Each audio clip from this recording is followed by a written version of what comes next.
Good evening, members of the Housing and Urban Affairs Committees on Public Services and Consumer Affairs, Dr. Brown. My name is Andrea Herves, and I am a Director of Planning and Housing Development for Still Hope New York. Thank you for allowing me the opportunity to testify in favor of adjustments to the inclusionary housing zone policy, which allows developers to build separate entrances for its richer and poorer tenants. Still Hope New York is extremely concerned about the difficulties that New York's residents are facing in finding affordable housing and the loopholes in the inclusionary housing policy zone, which promotes communities division, such is the case at 40 Riverside Boulevard, a building in which the affordable housing rental units will be segregated into one section of the building and market rate condos in another.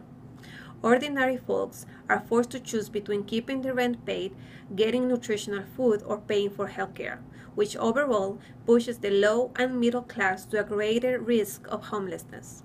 There are 1 million New Yorkers that are considered very low or extremely low income, but only 400,000 affordable housing units are available in New York City for people under low and middle income to apply.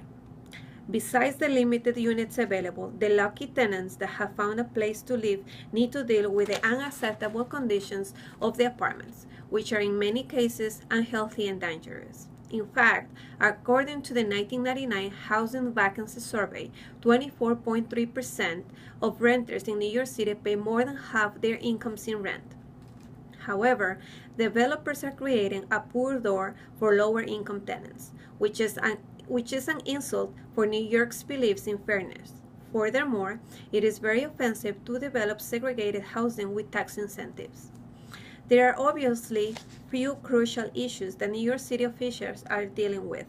On the one hand, hundreds of New York's families cannot find affordable housing available in New York, which produces serious negative impact on neighborhoods. On the other hand, the direct costs of dealing with shelters are not enough. In addition to the declining property values, there have been increases in foreclosure homes and decreases on the city's property tax revenues. The policy is fundamentally flawed. Instead of increasing the amount of housing availability to low-income individuals and families in New York, the inclusionary housing zone regulations is being misused by developers who are receiving public funds to build affordable housing, believing that it's legally acceptable to provide economic division between wealthy residents from everyone else. In other words, developers believe that segregation based on class is acceptable. The inclusionary housing zone regulation provides a larger benefit to developers than to low-income families. Therefore, this policy should be modified in order to truly respond to the need for affordable housing in New York. An equal compromise is needed to reach a solution that benefits both sets of interests.